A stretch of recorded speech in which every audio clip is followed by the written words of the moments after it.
Hi hello friends, welcome to my channel. ನೀವು ನೋಡ್ತಾ ಇದ್ದೀರಾ ನೇತ್ರಾ ಬಸವರಾಜ್ ಯೂಟ್ಯೂಬ್ ಚಾನಲ್. ನೀವೆಲ್ಲರೂ ಹೇಗಿದ್ದೀರಾ? ನೀವೆಲ್ಲರೂ ಚೆನ್ನಾಗಿದ್ದೀರಾ ಅಂತ ನಾನು ಅನ್ಕೊಂಡಿದ್ದೀನಿ. ಇವತ್ತು ನಾನು ಕುಕಿಂಗ್ ಬ್ಲಾಗ್ ಮಾಡ್ತಾ ಇದ್ದೀನಿ. ಈ ಕುಕಿಂಗ್ ಬ್ಲಾಗ್ ಅಲ್ಲಿ ಯಾವ ಒಂದು ರೆಸಿಪಿ ಮಾಡ್ತಾ ಇದ್ದೀನಪ್ಪ ಅಂತಂದ್ರೆ ಅದು ಸ್ಪೆಷಲ್ ಆಗಿರೋ ಒಂದು ಪಲಾವ್ ರೆಸಿಪಿ ಮಾಡ್ತಾ ಇದ್ದೀನಿ. ಈ ಪಲಾವ್ ರೆಸಿಪಿಯಲ್ಲಿ ಏನಪ್ಪ ಸ್ಪೆಷಲ್ ಅಂತಂದ್ರೆ ಅದು ಈ ವಿಡಿಯೋದಲ್ಲಿ ನಾನು ಹೇಳ್ತೀನಿ.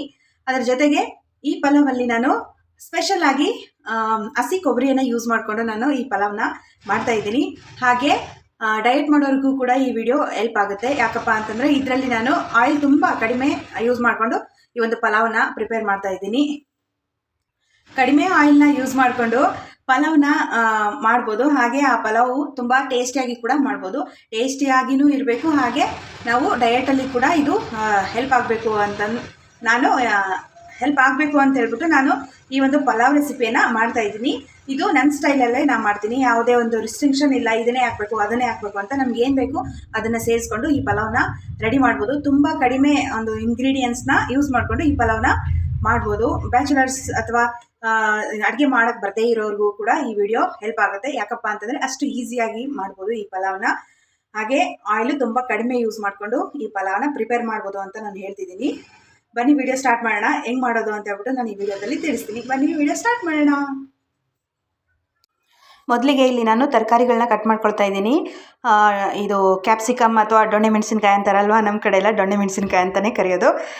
ಈ ಕ್ಯಾಪ್ಸಿಕಮ್ನ ಸ್ವಲ್ಪ ಕಟ್ ಮಾಡಿ ಇಟ್ಕೊಂಡಿದ್ದೀನಿ. ಅದು ಅಲ್ಲಿ ತೋರಿಸ್ತಾ ಇದ್ದೀನಲ್ವ, ಅದು ಬೇರೆ ಪಲ್ಯ ಮಾಡೋಣ ಅಂತ ಹೇಳ್ಬಿಟ್ಟು ಸೈಡಲ್ಲಿ ಇಟ್ಟಿದ್ದೀನಿ. ಅದರಲ್ಲಿ ಸ್ವಲ್ಪ ಒಂದು 4 ಪೀಸನ್ನ ಆ್ಯಡ್ ಮಾಡ್ಕೊಳ್ತಾ ಇದ್ದೀನಿ ಈ ಪಲಾವ್ಗೆ.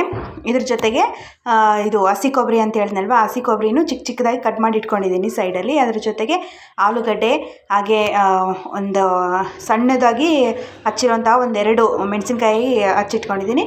ಅದ್ರ ಜೊತೆಗೆ ಟೊಮೊಟೊ ಲಾಸ್ಟಿಗೆ ಹಾಕ್ತೀನಿ, ಹಾಗೆ ಸೈಡಲ್ಲಿ ಇಟ್ಕೊಂಡಿದ್ದೀನಿ. ಅದ್ರ ಜೊತೆಗೆ ಆನಿಯನ್ನು ಕಟ್ ಮಾಡಿ ಇಟ್ಕೊಂಡಿದ್ದೀನಿ. ಇವಾಗ ಕುಕ್ಕರ್ನ ಇಟ್ಟಿದ್ದೀನಿ ಒಲೆ ಮೇಲೆ. ಗ್ಯಾಸ್ ಆನ್ ಮಾಡಿಬಿಟ್ಟು ಇಟ್ಬಿಟ್ಟು ಇದಕ್ಕೆ ಸ್ವಲ್ಪ ಆಯಿಲ್ ಹಾಕಿದ್ದೀನಿ. ಎಷ್ಟಪ್ಪ ಅಂತಂದು ನೀವೇ ನೋಡಿರ್ಬೋದು. ಜಸ್ಟ್ 1 ಟೇಬಲ್ ಸ್ಪೂನ್ಗಿಂತ ಸ್ವಲ್ಪ ಜಾಸ್ತಿ ಇರ್ಬೋದು ಅಷ್ಟೇ ಆಯಿಲ್ ಹಾಕಿ ಇಟ್ಟಿದ್ದೀನಿ. ಇವಾಗ ಅದಕ್ಕಿಂತ ಮುಂಚೆ ಸ್ವಲ್ಪ ಸ್ಪೈಸಸ್ನ ಕುಟ್ಕೊಳ್ತಾ ಇದ್ದೀನಿ. ಅದಕ್ಕೆ ಹಾಕ್ಬೇಕಂತ ಹೇಳ್ಬಿಟ್ಟು ನಾನು ಯಾವಾಗಲೂ ಇನ್ಸ್ಟಂಟಾಗಿ ಯಾವಾಗ ಉಪಯೋಗ ಇರುತ್ತೋ ಅವಾಗೇ ತೊಗೊಂಡು ಕುಟ್ಕೊಂಡು ಯೂಸ್ ಮಾಡ್ಕೊಳ್ತೀನಿ. ಅಂದರೆ ಒಂದೇ ಸಲ ಕುಟ್ಬಿಟ್ಟು ಇಟ್ಕೊಳ್ತಾರೆ ಕೆಲವೊಬ್ಬರು. ನಾನು ಆ ಥರ ಮಾಡೋದಿಲ್ಲ. ಜಸ್ಟ್ ನನಗೆ ಅವಾಗ ಎಷ್ಟು ಅವಶ್ಯಕತೆ ಇರುತ್ತೋ ಅಷ್ಟನ್ನ ಅದೇ ಕುಟ್ಟಣಿಗೆಯಲ್ಲಿ ಇಟ್ಬಿಟ್ಟು ಚೆನ್ನಾಗಿ ಪುಡಿ ಮಾಡಿ ಹಾಕ್ತೀನಿ. ಇದಕ್ಕೆ ಜಾಸ್ತಿ ಏನು ಪುಡಿ ಮಾಡೋ ಅವಶ್ಯಕತೆ ಇಲ್ಲ. ಪಲ್ಯಗಳಿಗೆ ಅಂತಂದರೆ ಅದು ಫುಲ್ ನೈಸ್ ಆಗಬೇಕಾಗುತ್ತೆ. ಇದು ಪಲಾವ್ ಅಲ್ವಾ, ಜಸ್ಟ್ ಸ್ವಲ್ಪ ಕುಟ್ಟಿ ಹಾಕ್ತಾಯಿದ್ದೀನಿ. ಏನಪ್ಪ ಅಂತಂದರೆ ಕುಟ್ಟದೇನೆ ಹಾಕಿದ್ರೆ ಅಂತಂದರೆ ಕೆಲವೊಬ್ಬರಿಗೆ ತಿನ್ನೋಕ್ಕಾಗಲ್ಲ. ಅದೊಂದು ಸ್ವಲ್ಪ ಮೆಣಸು ಎಲ್ಲ ಖಾರ ಇರುತ್ತಲ್ವ, ಅದ್ರ ಸಲುವಾಗಿ ನಾನು ಕುಟ್ಕೊಂಡು ಇಟ್ಕೊಂಡಿದ್ದೀನಿ. ಇವಾಗ ಈ ಆಯಿಲ್ ಬಿಸಿ ಆಯಿತು. ಈ ಆಯಿಲಿಗೆ ಜೀರಿಗೆ ಸಾಸಿವೆ ಸೇರಿಸಿದೆ. ಇದ್ರ ಜೊತೆಗೆ ಸ್ವಲ್ಪ ಕಡಲೆಬೇಳೆ ಸೇರಿಸಿ ಕಲಿಸ್ತಾ ಇದ್ದೀನಿ. ಇವಾಗ ನಾನು ಆವಾಗಲೇ ಕಟ್ ಮಾಡ್ಕೊಂಡು ಇಟ್ಕೊಂಡಿದ್ನಲ್ವ ಎಲ್ಲ ತರಕಾರಿಗಳನ್ನ, ಜೊತೆಗೆ ಹಸಿ ಕೊಬ್ಬರಿಯನ್ನು ಎಲ್ಲದನ್ನು ಸೇರಿಸಿನೇ ಒಟ್ಟಿಗೆ ಒಂದೇ ಸಲನೇ ಹಾಕ್ತಾಯಿದ್ದೀನಿ. ಒಂದೊಂದು ಹಾಕ್ತಾಯಿಲ್ಲ, ನೀವು ನೋಡ್ತಾ ಇರ್ಬೋದು. ಎಲ್ಲದನ್ನು ಮಿಕ್ಸ್ ಮಾಡಿಬಿಟ್ಟು ಒಂದೇ ಸಲ ಹಾಕ್ತಾಯಿದ್ದೀನಿ. ಯಾಕಪ್ಪ ಅಂತಂದರೆ ನಾವು ಈ ಒಂದು ಪಲಾವಲ್ಲಿ ಮೇಯ್ನಾಗಿ ಆಯಿಲ್ ಕಡಿಮೆ ಯೂಸ್ ಮಾಡಿಕೊಂಡು ಪಲಾವ್ ಮಾಡ್ತಾಯಿದ್ದೀವಲ್ವ, ಒಂದಾದಮೇಲೆ ಒಂದು ಹಾಕಿ ಅದನ್ನೆಲ್ಲ ಫುಲ್ ಫ್ರೈ ಆಗೋವರೆಗೂ ವೆಯ್ಟ್ ಮಾಡೋಕ್ಕಾಗಲ್ಲ. ಏನಕ್ಕಪ್ಪ ಅಂತಂದರೆ ಆ ಆಯಿಲೆಲ್ಲ ಕಡಿಮೆ ಆಗಿಬಿಡುತ್ತೆ. ಕಡಿಮೆ ಆಯಿತು ಅಂತಂದರೆ ಮತ್ತೆ ಆಯಿಲ್ ಮತ್ತೆ ಆಯಿಲ್ ಹಾಕಬೇಕಾಗುತ್ತೆ. ಅದ್ರ ಸಲುವಾಗಿ ಮುಂಚೆನೇ ಎಷ್ಟು ಹಾಕಿರ್ತೀವಲ್ವ ಆಯಿಲು, ಅದಕ್ಕೆ ಒಂದು ಅಡ್ಜಸ್ಟ್ ಮಾಡಬೇಕಲ್ವ. ಅದ್ರ ಸಲುವಾಗಿ ಅಷ್ಟು ತರಕಾರಿಗಳನ್ನ ಒಂದೇ ಸಲನೇ ಹಾಕಿಬಿಡ್ತೀನಿ. ಫುಲ್ಲು ಡೀಪ್ ಫ್ರೈ ಅಂತೆಲ್ಲ ಮಾಡೋದಿಲ್ಲ ಈ ಒಂದು ಪಲಾವಲ್ಲಿ. ಜಸ್ಟ್ ಸ್ವಲ್ಪ ಒಂದು 2 ಮಿನಿಟ್ಸ್ ಇಲ್ಲ 5 ಮಿನಿಟ್ಸು ವೆಯ್ಟ್ ಮಾಡಿ ಫ್ರೈ ಮಾಡಿಬಿಟ್ಟು ಅದಕ್ಕೆ ಡೈರೆಕ್ಟು ನೀರು ಹಾಕಬೇಕಾಗುತ್ತೆ. ನಾನಿವಾಗ ಹಂಗೆ ಮಾಡಿರೋದು. ಎಲ್ಲ ತರಕಾರಿಗಳು ಸ್ವಲ್ಪ ಫ್ರೈ ಆಯಿತು. ಅದಾದಮೇಲೆ ನೀರು ಎಷ್ಟು ಬೇಕಷ್ಟು ಹಾಕಿದ್ದೀನಿ. ಇವಾಗ ಅದ್ರ ಜೊತೆಗೆ ಅದಕ್ಕೆ ಎಷ್ಟು ಬೇಕಪ್ಪ ಅಷ್ಟು ಉಪ್ಪು ಸೇರಿಸಿದ್ದೀನಿ. ಅದ್ರ ಜೊತೆಗೆ ಮೇಯ್ನಾಗಿ ಈ ಒಂದು ಸ್ಪೈಸಸ್ ಆವಾಗಲೇ ಕುಟ್ಟಿಟ್ಕೊಂಡಿದ್ನಲ್ವ, ಅದು ಈ ಟೈಮಲ್ಲಿ ಹಾಕಬೇಕಾಗುತ್ತೆ. ಅಂದರೆ ಇನ್ನು ಈ ತರಕಾರಿಗಳನ್ನ ಸೇರಿಸೋಕ್ಕಿಂತ ಮುಂಚೆನೇ ಹಾಕಿದರೆ ಅಂತಂದರೆ ಅದು ಸುಟ್ಟೋಗ್ಬಿಡುತ್ತೆ. ಅಂದರೆ ಏನು ಹೇಳ್ತಾರೆ, ಸೀದೋಗ್ಬಿಡುತ್ತೆ. ಅದ್ರ ಸಲುವಾಗಿ ನಾವು ನೀರು ಹಾಕಿದ ಮೇಲೆ ಅದನ್ನು ಸೇರಿಸ್ಕೊಂಡ್ರೆ ಅಂತಂದರೆ ಈ ಪಲಾವು ತುಂಬಾ ಘಮ ಅಂತ ಹೇಳ್ಬಿಟ್ಟು ಸಖತ್ತಾಗಿ ಆಗುತ್ತೆ ಪಲಾವು. ಅದ್ರ ಸಲುವಾಗಿ ನೀರು ಹಾಕಿದ್ಮೇಲೆ ನೀರು ಒಂದು ಸ್ವಲ್ಪ ಕುದಿಯೋ ಟೈಮಲ್ಲಿ ಅದನ್ನು ಸೇರಿಸ್ಬಿಡ್ಬೇಕು. ನಾನಿಲ್ಲಿ 1.5 ಗ್ಲಾಸು ಅಕ್ಕಿ ನೆನೆಯಾಗಿ ಇಟ್ಕೊಂಡಿದ್ದೆ ಮುಂಚೆನೇ. ಇವಾಗ ನೀರೆಲ್ಲ ಬಿಸಿಯಾಗಿ ಕುದ್ತಾ ಇತ್ತು. ಆವಾಗ ಅಕ್ಕಿಗಳನ್ನೆಲ್ಲ ಸೇರಿಸಿ ಇವಾಗ ಕುಕ್ಕರ್ನ ಕ್ಲೋಸ್ ಮಾಡಿ ಇಟ್ಟಿದ್ದೀನಿ. ಇಷ್ಟೇ ಪಲಾವು. ಇನ್ನೊಂದು 2 ಮಿನಿಟ್ಸ್ ಇನ್ನೊಂದು ಸ್ವಲ್ಪ ಹೊತ್ತಿಗೆ ಇನ್ನೊಂದೆರಡು ವಿಸಿಲ್ ಆಯಿತಪ್ಪ ಅಂತಂದರೆ ಪಲಾವ್ ರೆಡಿ ಆದಂಗೆ. ಇದರಲ್ಲಿ ನಾನು ಕೊಬ್ಬರಿ ಸೇರಿಸಿದ್ದೀನಿ. ನಮಗೆ ನಮ್ಮ ದೇಹಕ್ಕೆ ಬೇಕಾಗಿರುವಂತಹ ಒಳ್ಳೆ ಒಂದು ಅಂಶ ಇರುವಂತಹ ಒಂದು ಕೊಬ್ಬರಿ ಸೇರಿಸ್ಬಿಟ್ಟು ಈ ಪಲಾವ್ನ ಮಾಡ್ತಾಯಿದ್ದೀನಿ.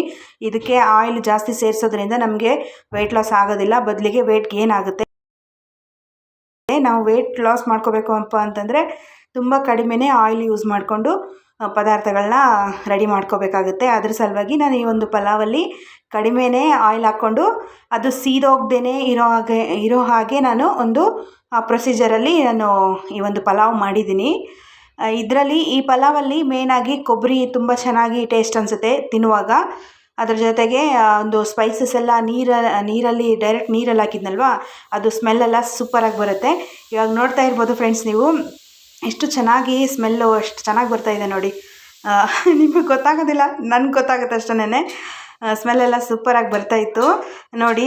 ಇಲ್ಲಿ ಆಯಿಲ್ ಜಾಸ್ತಿ ಸೇರಿಸ್ಲಾರೋದಕ್ಕೆ ಸ್ವಲ್ಪ ಸ್ಮೂತ್ ಆಯಿತು ರೈಸು. ಸ್ಮೂತ್ ಆದರೂ ಪರವಾಗಿಲ್ಲ, ನಮ್ಮ ಬಾಡಿಗೆ ತುಂಬ ಚೆನ್ನಾಗಿ ರಿಸಲ್ಟ್ ಕೊಡುತ್ತೆ ಅಂತಂದರೆ ಏನೂ ಪ್ರಾಬ್ಲಮ್ ಇಲ್ಲ. ಟೇಸ್ಟಿ ಅಂತೂ ತುಂಬ ಚೆನ್ನಾಗಿತ್ತು. ಟೇಸ್ಟ್ ಅಂತೂ ನೀವು ಒಂದು ಸಲ ಮಾಡ್ಕೊಂಡು ತಿನ್ನಿ, ಟೇಸ್ಟ್ ಹೆಂಗೆ ಬಂತು ಅಂತ ಹೇಳ್ಬಿಟ್ಟು ನನಗೆ ತಿಳಿಸಿ. ಅದ್ರ ಜೊತೆಗೆ ಈ ಒಂದು ಪಲಾವು ನಮಗೆ ರುಚಿ ಕೊಡುತ್ತೆ ಅಂತ ಹೇಳ್ಬಿಟ್ಟು ನಾವು ಆಯಿಲ್ ಜಾಸ್ತಿ ಯೂಸ್ ಮಾಡ್ಕೊಂಡ್ರೆ ನಾವು ಆರೋಗ್ಯವಾಗಿರೋಕ್ಕಾಗೋದಿಲ್ಲ. ಅದಕ್ಕೆ ನಾವು ಕಡಿಮೆ ಆಯಿಲ್ ಯೂಸ್ ಮಾಡಿಕೊಂಡು ಅಡುಗೆ ಮಾಡಬೇಕಾಗುತ್ತೆ. ನೋಡಿದ್ರಲ್ಲ ಈ ವಿಡಿಯೋದಲ್ಲಿ ನಾನು ಎಷ್ಟು ಕಡಿಮೆ ಆಯಿಲ್ ಯೂಸ್ ಮಾಡಿಬಿಟ್ಟು ಈ ಒಂದು ಪಲಾವ್ನ ರೆಡಿ ಮಾಡಿದ್ದೀನಿ. ನೀವು ನಿಮ್ಮ ಮನೇಲಿ ಇದೇ ರೀತಿ ಒಂದು ಸಲ ಟ್ರೈ ಮಾಡಿ. ಇದ್ರ ಜೊತೆಗೆ ಶೇಂಗಾ ಬೀಜ ಇವನ್ನೆಲ್ಲ ಸೇರಿಸ್ಕೋಬೋದು. ನಾನಿಲ್ಲಿ ಸೇರಿಸ್ಕೊಂಡಿಲ್ಲ. ಹಾಗಂತ ಹೇಳ್ಬಿಟ್ಟು ಟೇಸ್ಟ್ ಏನು ಕಡಿಮೆ ಆಗಿಲ್ಲ, ಟೇಸ್ಟ್ ಕೂಡ ಸೂಪರಾಗಿ ಬಂದಿದೆ. ಇಲ್ಲಿ ತರಕಾರಿಗಳನ್ನ ನಾನು ಜಾಸ್ತಿ ಫ್ರೈ ಮಾಡೋಕ್ಕೆ ಹೋಗಲಿಲ್ಲ. ಹಂಗಂತ ಹೇಳ್ಬಿಟ್ಟು ಹಸಿ ಸ್ಮೆಲ್ ಇದೆ ಅಂತಂದು ಅಂದ್ಕೊಳಕ್ಕೆ ಹೋಗ್ಬಿಡಿ.